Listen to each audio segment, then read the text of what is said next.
मोक्षमार्गस्य नेतारं भेतारं कर्मभूभृतां ज्ञातारं विश्वतत्त्वानां वन्दे तद्गुणलब्धये। पंच परमेष्ठी भगवान की जय। संत शिरोमणि आचार्य विद्यासागर जी महाराज की जय। तत्वार सूत्र के 10 अध्यायों पर क्रम से पढ़ाई हमारी पाठशाला में चल रही है। पहले बताया था जीव अजीव आश्रवबंध संवर निर्जरा और मोक्ष इन 7 तत्वों का यथार्थ श्रद्धान करना सम्यक दर्शन है। जब तक इनको जानेंगे नहीं तो यथार्थ श्रद्धान होगा कैसे। तो ये क्या है, इनके लिए पहले 4 अध्यायों में जीव पदार्थ का वर्णन हुआ, 5वें में अजीव का वर्णन हुआ, 6ठे और 7वें में आश्रव और शुभाश्रव का वर्णन हुआ। अब क्रम आता है बंध का। आज 8वें अध्याय का प्रकरण है। आज हम 8वां अध्याय पढ़ाएंगे और इसमें ये बताएंगे बंध कैसे होता है, कितने प्रकार का होता है, किस बंध का क्या स्वरूप है और कर्म प्रकृतियाँ किस तरह उदय में आती हैं और किस प्रकार फल होता है। तो अपनी अपनी किताब खोलिए, 8वां अध्याय देखिए और आइए शुरू करते हैं। मिथ्या दर्शना विरति प्रमाद कषाय योगा बंध हेतवः। मिथ्या दर्शना विरति प्रमाद कषाय योगा बंध हेतवः। बोलिए। मिथ्या दर्शना विरति प्रमाद कषाय योगा बंध हेतवः। इस सूत्र में उमा स्वामी महाराज ये बता रहे हैं बंध के कारण क्या हैं।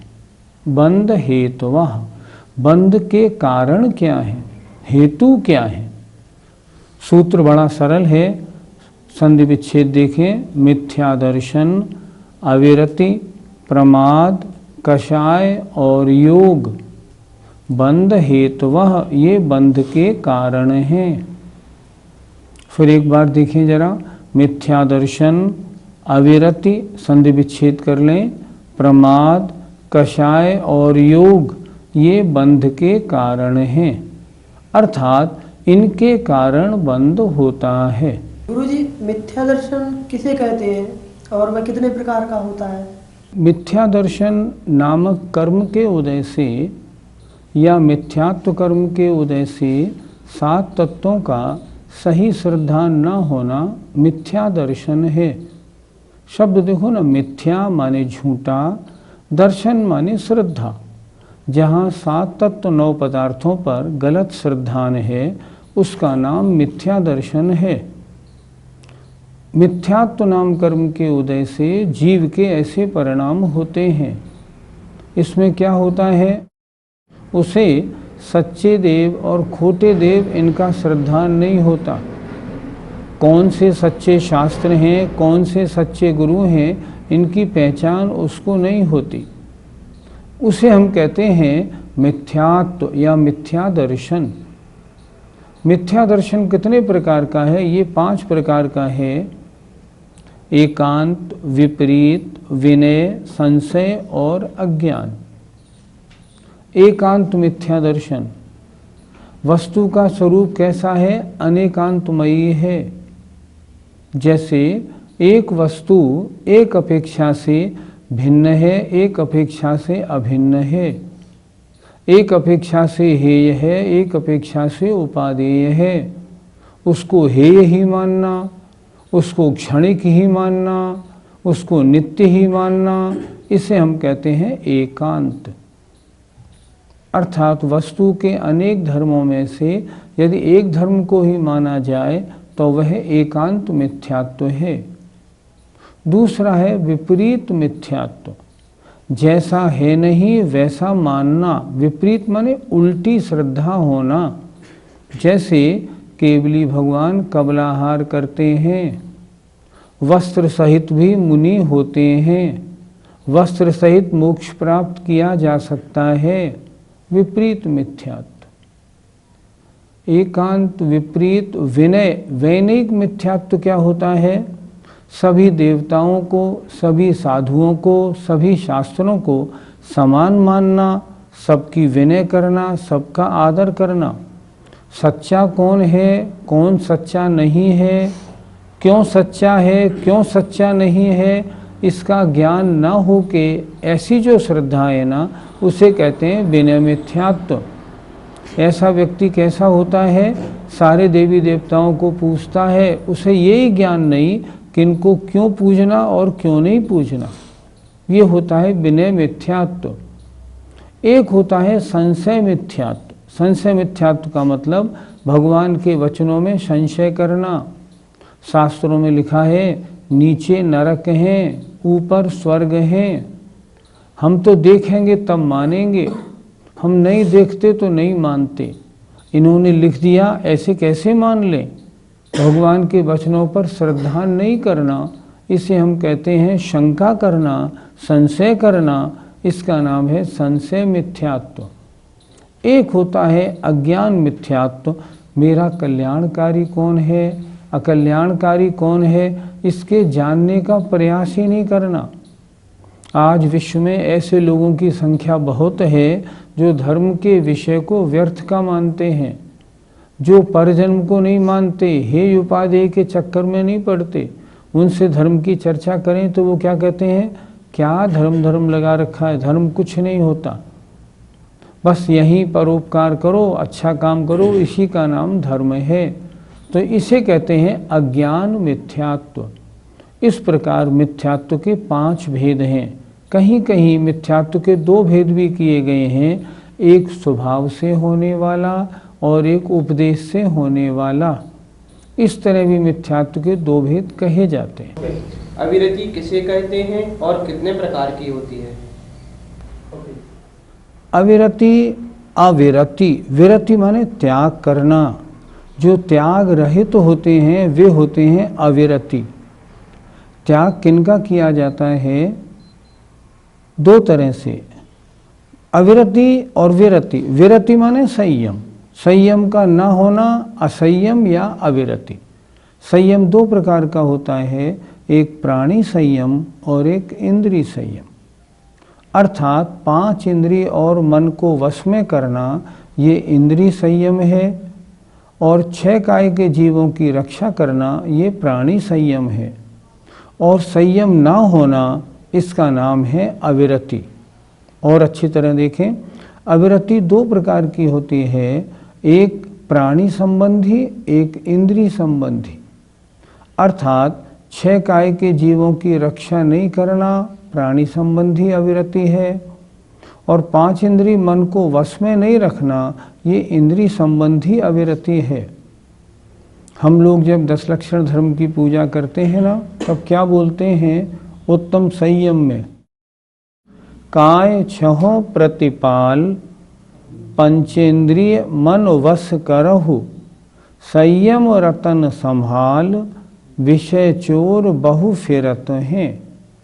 काय 6 प्रतिपाल, 6 काय के जीवों की रक्षा करो, ये हुआ प्राणी संयम। पंचेंद्रिय मन वश करहु, 5 इंद्रिय और मन को वश में करो, ये हुआ इंद्रिय संयम।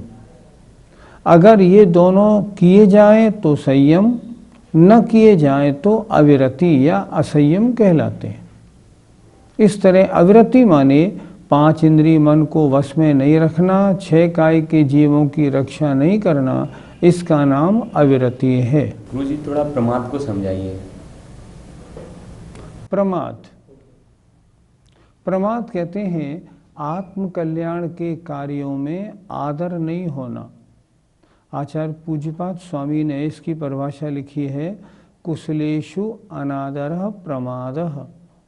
कुशलों में अर्थात मोक्ष मार्ग के कार्यों में अनादर भाव होना, इसका नाम प्रमाद है। प्रमाद माने आलस्य नहीं। लोग कहते हैं ना, आज सुबह देरी से उठे तो प्रमाद हो गया, मैंने काम ढंग से नहीं किया तो प्रमाद हो गया। वो प्रमाद अलग, ये प्रमाद अलग। ये प्रमाद तो ये है कि मोक्ष मार्ग में अनादर भाव होना, इसका नाम है प्रमाद। ये प्रमाद कितने प्रकार का होता है? ये 15 प्रकार का होता है। 4 विकथा, 4 कषाय, 5 इंद्रियों के विषय, निद्रा और स्नेह। विकथा 4 प्रकार की, अर्थात 4 प्रकार की गलत कथाओं को, चर्चाओं को करना। 4 प्रकार की विकथा कौन सी होती हैं? स्त्री कथा, राजकथा, भोजन कथा और चोर कथा। स्त्रियों की चर्चाएं करना, स्त्री कथा। खाने पीने की चर्चाओं में समय निकालना, भोजन कथा। देश के बारे में, कौन पार्टी जीत रही है, कौन हार रही है, कौन जीतनी चाहिए, ये देश कथा। और चोरों के बारे में बात करना, इसका नाम चोर कथा। स्त्री कथा, राजकथा, भोजन कथा और चोर कथा, ये प्रमाद है। ये क्या है? ये मोक्ष मार्ग में अनादर है। दूसरा कषाय, क्रोध, मान, माया, लोभ, रूप परिणमन करना। 5 इंद्रियों के विषय, अर्थात 5 इंद्रिय स्पर्शन, रसना, घ्राण, चक्षु, कर्ण, इनके विषयों में लगे रहना। निद्रा, सोना और प्रणय, वस्तुओं में राग रखना। इस प्रकार ये 15 प्रकार का प्रमाद है। ये बंध में कारण होता है। गुरुजी, कषाय, इसको प्रमाद में पहले भी आपने बता दिया है प्रमाद के अंतर्गत, तो फिर अलग से बंध की हेतुओं में इसको क्यों गिना गया है? अलग से कषाय क्यों? इसलिए गिना गया क्यों प्रमाद में जो 15 भेदों में 4 कषाय ली, ये सामान्य से ली। क्रोध करना, मान करना, माया करना और लोभ करना।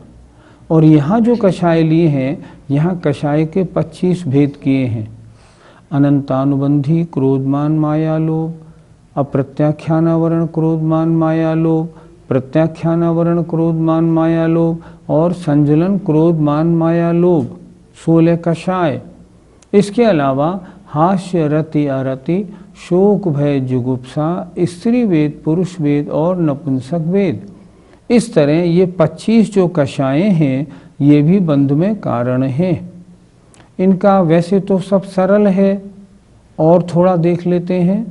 अनंतानुबंधी, जो आत्मा के सम्यक्त और चारित्र दोनों गुणों का घात करे, ऐसा क्रोध, मान, माया, लोभ।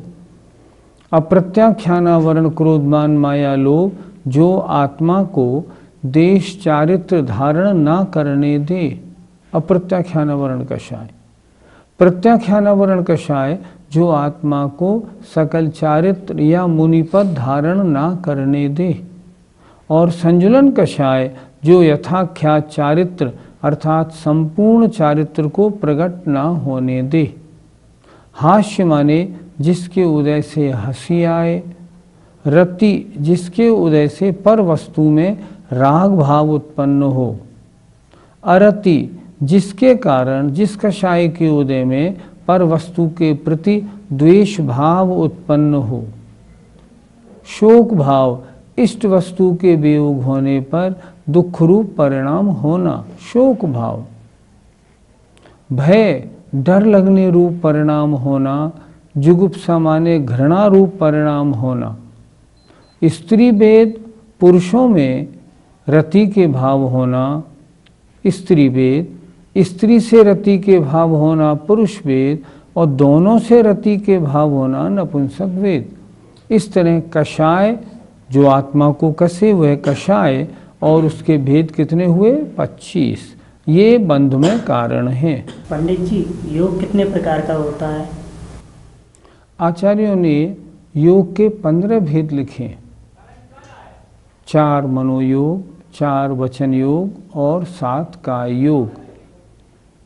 ये योग क्या होते हैं? मन वचन काय की क्रिया से जो आत्म प्रदेशों में परिस्पंदन होता है, उसका नाम योग है। ये योग भी, इस योग के कारण भी कर्म आते हैं और आत्मा से चिपकते हैं।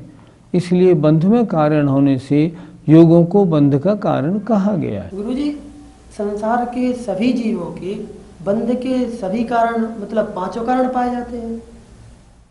नहीं, ऐसा नहीं होता। इन्हें गुणस्थान के हिसाब से समझना चाहिए। जैसे पहला बंध का कारण है मिथ्यात्व, ये कहाँ तक होता है? पहले गुणस्थान तक। तो पहले गुणस्थान में पांचों कारण हैं, दूसरे गुणस्थान, तीसरे गुणस्थान और चौथे गुणस्थान में मिथ्यात्व तो नहीं है, शेष चार हैं, अविरति, प्रमाद, कषाय और योग। थोड़ा आगे बढ़ें, पांचवें गुणस्थान में क्योंकि छह काय के जीवों की रक्षा करने में प्रवृत्ति प्रारंभ हो जाती है, अर्थात त्रस जीवों का त्याग हो जाता है, इसलिए 12 प्रकार की अविरति में से त्रस अविरति नहीं पाई जाती, तो और 11 प्रकार की अविरति पाई जाती है। इसलिए पांचवें गुणस्थान का नाम रखा गया है संयमा संयम, कुछ संयम कुछ असंयम। तो पंचम गुणस्थान में 11 प्रकार की अविरति, प्रमाद, कषाय और योग, ये चार कारण पाए जाएंगे। छठे गुणस्थानवर्ती मुनि महाराज के अविरति बिल्कुल नहीं होगी, उनके 3 कारण होंगे, प्रमाद, कषाय और योग।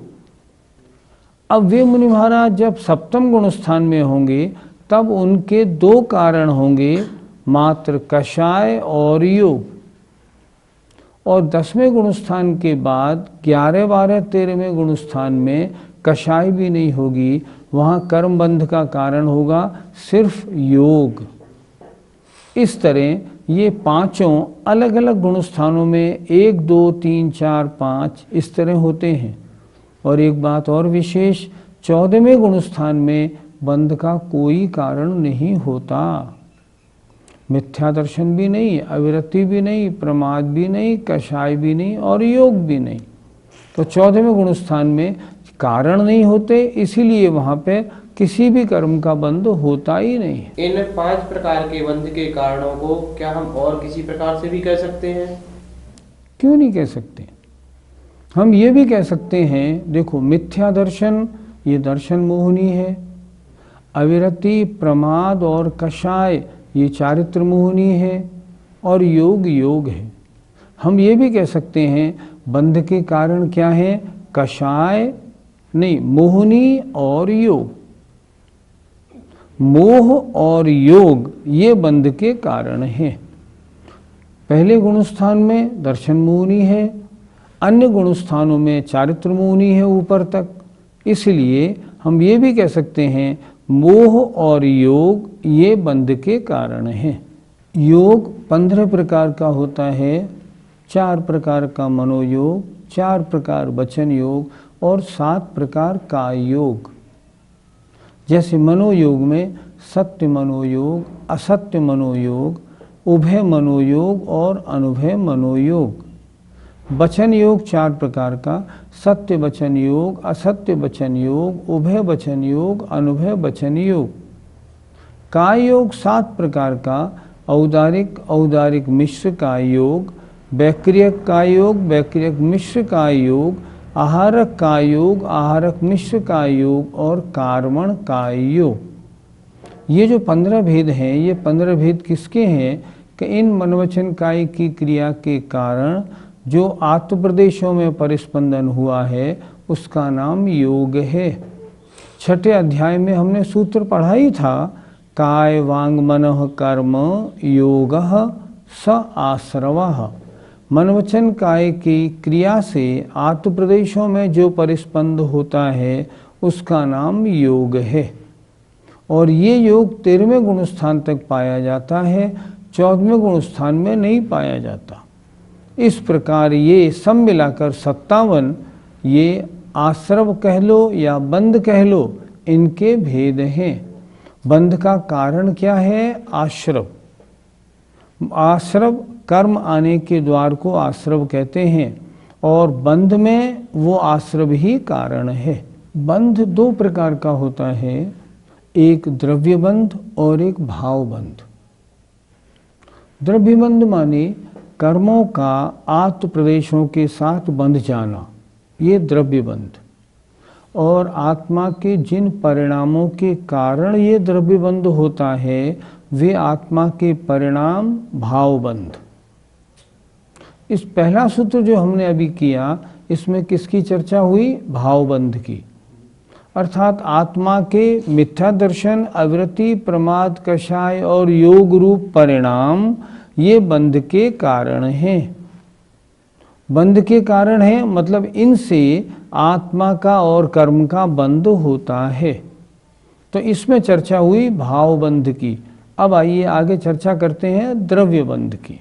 सकषायत्वा जीवः कर्मणो योग्यान पुद्गलाना दत्ते सबंधः।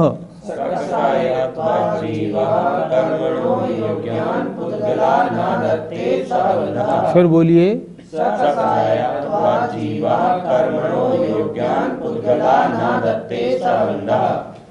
सकषायत्वात् कषाय सहित होने से, जीवः जीव, कर्मणो कर्म के, योग्यान योग्य, पुद्गलान पुद्गलों को, आदत्ते ग्रहण करता है, सबंध उसका नाम बंध है। क्या हुआ?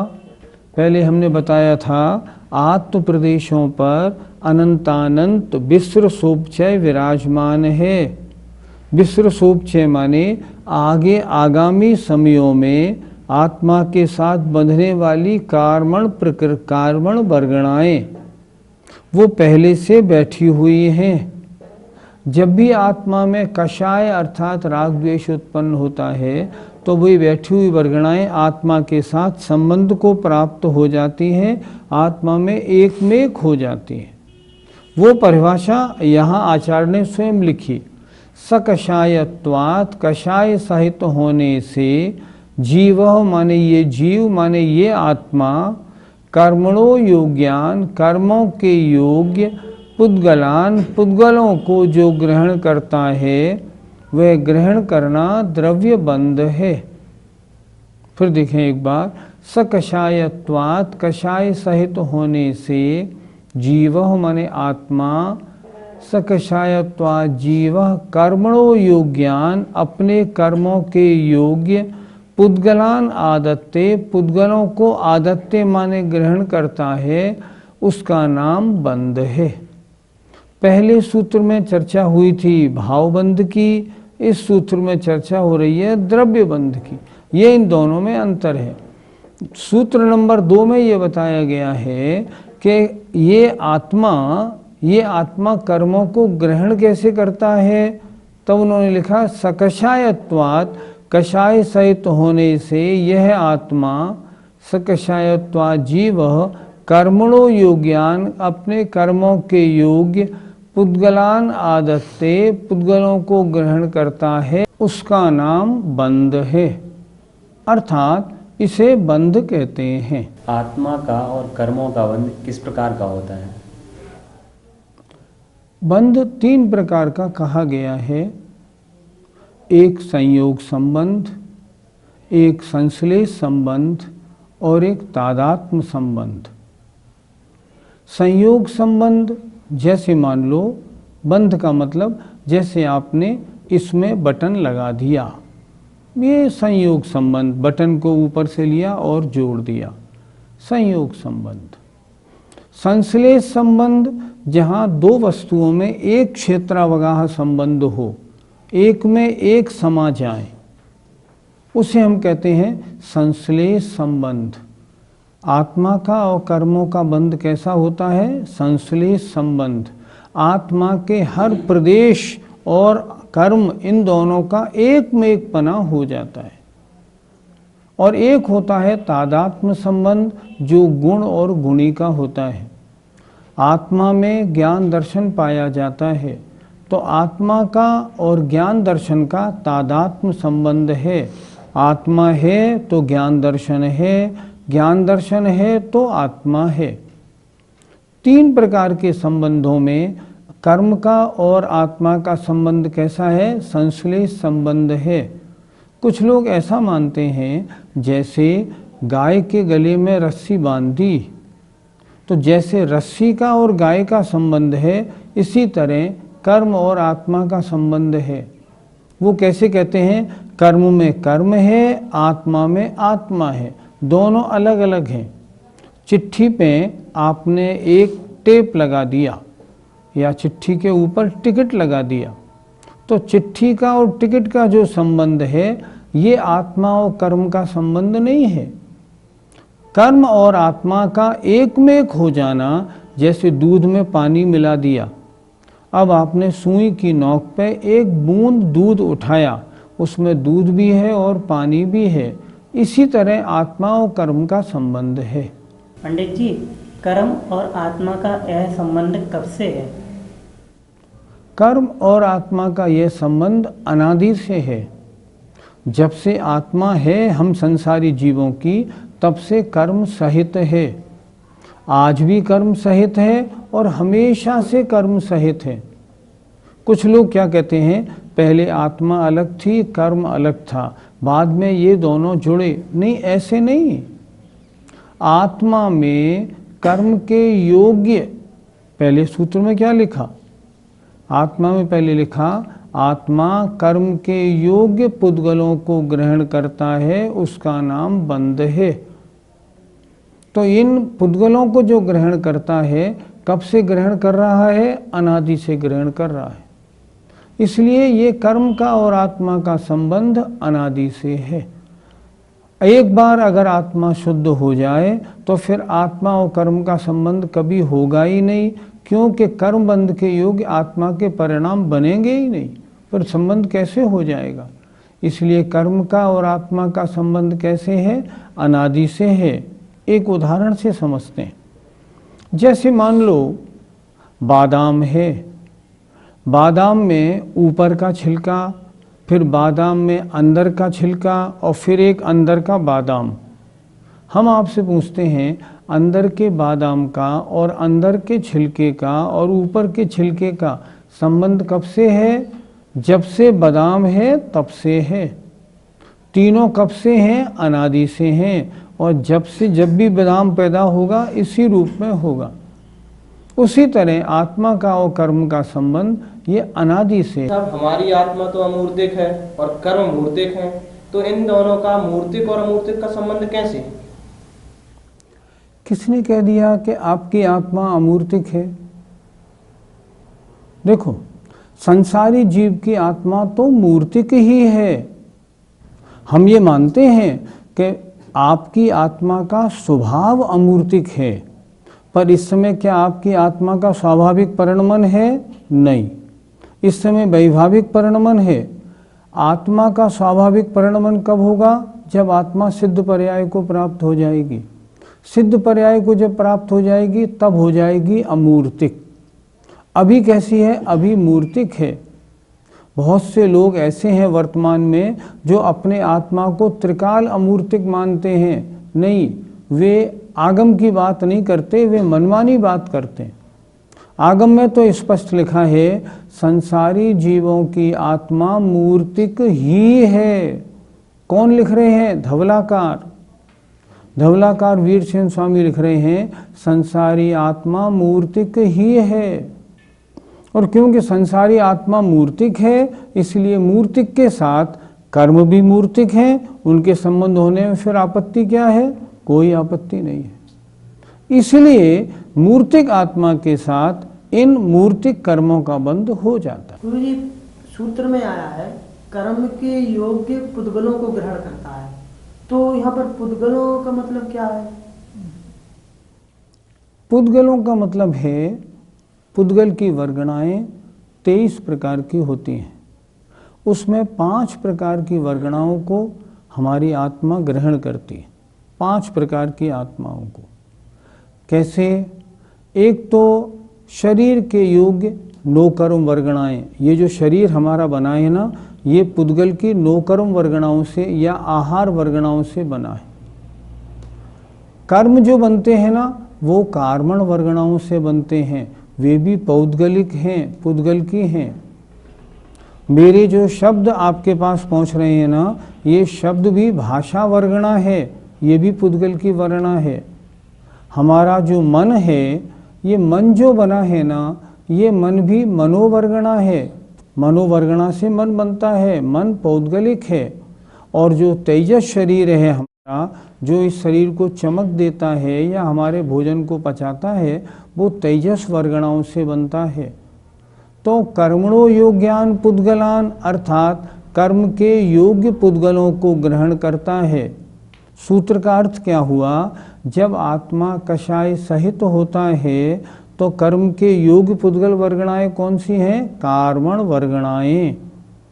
तो आत्मा कषाय सहित होता है तो आत्म प्रदेशों पर जो पहले से कार्मण वर्गणाएं बैठी होती हैं ना, उनको अपने साथ जो जोड़ लेता है, एक मेक कर लेता है, उसका नाम बंध है। उस बंध में कौन सी वर्गणाओं को बांधेगा? सिर्फ कार्मण वर्गणाओं को बांधेगा। और उसमें भी एक बात विशेष है, संपूर्ण विश्व में जो कार्मण वर्गणा भरी पड़ी है वे भी 8 प्रकार की होती है। उसमें ज्ञानावरण के योग्य वर्गणाएं ज्ञानावरण बनेंगी, दर्शनावरण के योग्य वर्गणाएं दर्शनावरण बनेगी। इसलिए उन कर्मों के योग्य वर्गणाओं को ग्रहण करता है, इसका नाम बंध है। तो यहाँ बंध में सिर्फ कार्बन वर्गणाओं को लेना है या और किसी को भी लेना है? यहाँ बंध में हमको कार्मण वर्गणाएं और नोकर्म वर्गणाएं दोनों को लेना है। जब जीव कषाय सहित होता है तब शरीर के योग्य वर्गणाओं को भी ग्रहण करता है और इसके साथ साथ कर्म के योग्य कार्मण वर्गणाओं को भी ग्रहण करता है। तो हमें किसको लेना है? कर्म वर्गणाओं को भी लेना और नोकर्म वर्गणाओं को भी लेना है। इनका ग्रहण करने का नाम बंध है। पहले आश्रव होता है, इसके बाद बंध। तो आश्रव के कितने समय बाद बंध होता है? आश्रव और बंध का एक समय है। आश्रव और बंध का एक समय है। ये नहीं पहले समय में आश्रव होता हो और दूसरे समय में बंध। जिस समय में आश्रव है उसी समय में बंध है। और ये भी ध्यान रखना है, जिस समय में भाव बंध है उसी समय में द्रव्य बंध है। ये नहीं कि पहले समय में बंध के योग्य परिणाम बने और दूसरे समय में कर्म बंध हो, ये नहीं है। आश्रव और बंध का एक ही समय है। जब भी आश्रव होगा उसी समय बंध भी होगा। जब भावाश्रव होगा भाव बंध भी उस समय होगा, द्रव्याश्रव होगा द्रव्य बंध भी उस समय होगा। इसलिए इनमें समय भेद नहीं मानना, एक ही समय के कार्य हैं ये। आज हमने क्या समझा? 8वें अध्याय में हमने ये समझा कि आत्मा का और कर्म का जो बंध होता है उसमें कारण है मिथ्या दर्शन, अविरति, प्रमाद, कषाय और योग रूप आत्मा का परिणमन। पहले सूत्र में चर्चा हुई बंध के कारणों की। अच्छा, बंध क्या है? तब उन्होंने बताया आत्मा जब कषाय सहित होता है तब जो कार्मण वर्गणाओं को आत्मसात करता है उसका नाम बंध है। अब बंध कितने प्रकार का होता है, किन कर्मों में कितने प्रकार का, कौन कौन सा बंध, उनकी परिभाषा क्या है, ये अब की बार समझाएंगे। अगली पाठशाला में देखिएगा। तब तक के लिए जय जिनेंद्र।